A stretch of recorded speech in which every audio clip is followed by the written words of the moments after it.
Ladies and gentlemen, as you are undoubtedly aware by now, the A&E Network, which stands for Arts and Entertainment, has put the patriarch of Duck Dynasty, Phil Robertson, on indefinite hiatus. I think they've essentially fired the guy, and in the process, they have thrown away the largest audience on cable television. They've just thrown it away. They've thrown away all that advertising. I want to get into that aspect of this as it relates to what a free market is in a moment. But first, it is obvious that Robertson's goose is cooked. The Duck Dynasty goose is cooked at A&E. I don't know how long it'll be, but some other network will pick up this show. Some other network at some point will pick up this program. Look, strictly in terms of numbers of the gay population, which supposedly is offended here, is max 2%. The Christian population is 250 million people. So the market is going to reflect that at some point in regards to this program. Now, Phil Robertson, I don't know him, and I haven't watched, I never heard of Duck Dynasty until the reports not long ago of what a great rating success it was.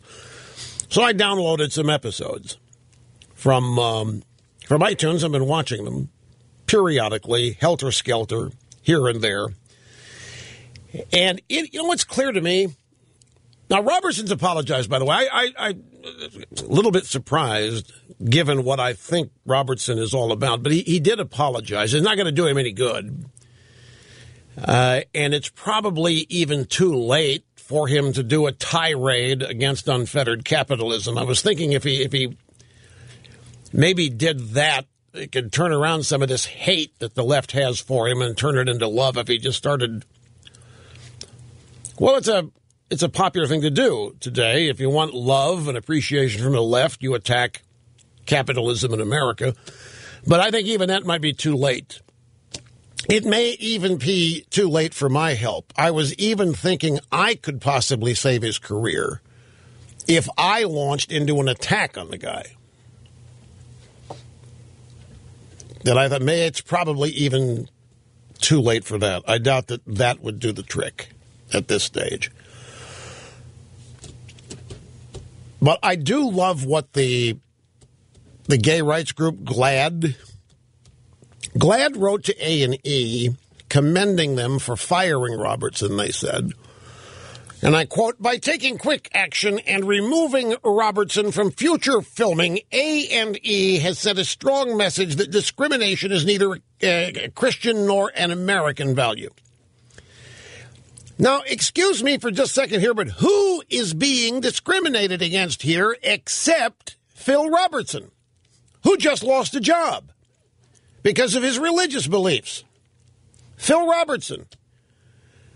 Nothing happened to anybody at GLAAD. Nothing happened to any gay people or homosexual people. Nothing happened to them. He says what he says in GQ. He ends up getting fired. And GLAAD starts running around talking about, we're not going to put up with this kind of discrimination. Well, then you better start demanding he be rehired because he's the only guy that's been discriminated against. If you ask me.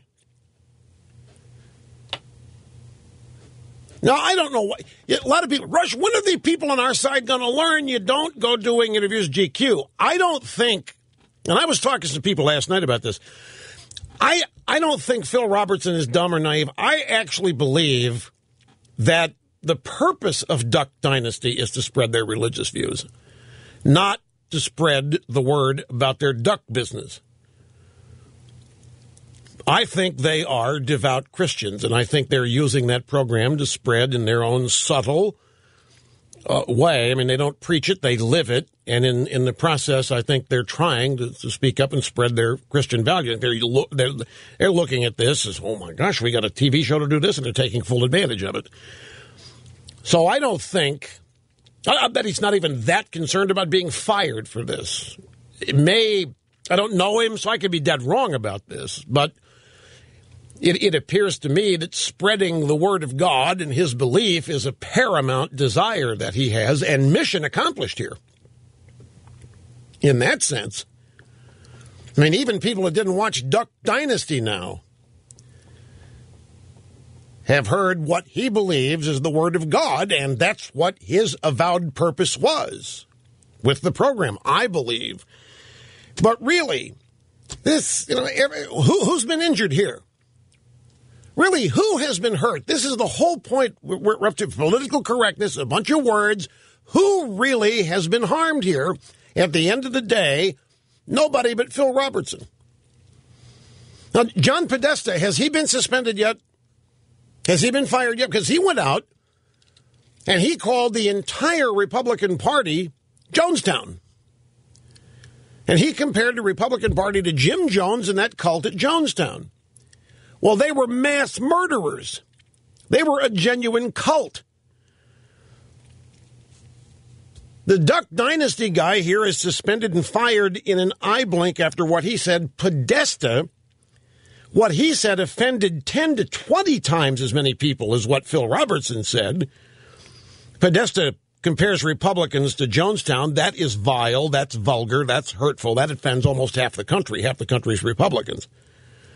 Anybody really want that kind of hate speech in the White House? We already have it there, folks, in case you're not aware. This is common, ordinary, everyday stuff in the White House. This is who the left is. That's what they believe. This is why I get so frustrated. Republicans don't understand who they're up against and what the people are up against really think of them. They really believe this. There's a strain of belief, true belief in what they do think the Republicans are the most vile, evil bunch of people running around. It is a perversion that they think this, but they think it. But nothing's going to happen to Podesta. You know, what's her name? Jennifer Lawrence. I got the audio soundbite here. Jennifer Lawrence, the latest rave in Hollywood, was on Conan O'Brien last night talking about, I'm just going to say it, I better not. I'm going to count down from 5. Got young kids listening, turn off the radio or change, whatever. 30 seconds and come back. 5, 4, No, I'm going to count down to 1, and if you're still here and you're offended, it's your problem and not mine, because I'm giving you abject warning here. Plenty of time. I'm not going to shock anybody. I'm just going to, here. Well, I don't even need to say it. If I can find the soundbite. Number 9. Grab soundbite number 9. Jennifer Lawrence, last night on Conan on TBS. And Jennifer Lawrence and the sidekick Andy Richter and Conan O'Brien have this. Now, this is the hottest actress in Hollywood casually telling jokes about, well, you'll hear it, and everybody's laughing, and it's just fine, and nobody thinks it's offensive, and nobody thinks it's vile. It's just perfectly normal American pop culture conversation. Somebody, as a joke, bought me a bunch of butt plugs. It's a long story. Really not a long story at all. Out here, though, that's a standard Oscar gift. Trust me that it's normal of the story. Yeah, so I had a copious amount of butt plugs, huge amount of different colored butt plugs, and then the maid was coming, so I was like, well, I'll just shove this under the bed so she doesn't see all these butt plugs. And then you get the wrong idea. Yeah. She might not know they're for a joke. And then I came back, and all of them were brought out of the bed, and were in this beautiful display on my bedside table. No. The maid found them and then put them out for you. Yeah. Butt plugs. Anybody out there know what a butt plug is? Certainly, you probably do. You know what a butt plug is? Well, then, here it is being casually discussed. That's a late-night TV show. Well, I know there's nothing casual about a butt plug, but and nobody's offended. They're laughing and they're joking and they're having a wonderful time. And all... here's the thing, folks.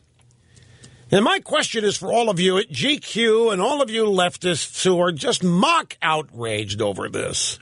And that's what it is. It's mock outrage. You don't care what Phil Robertson thinks.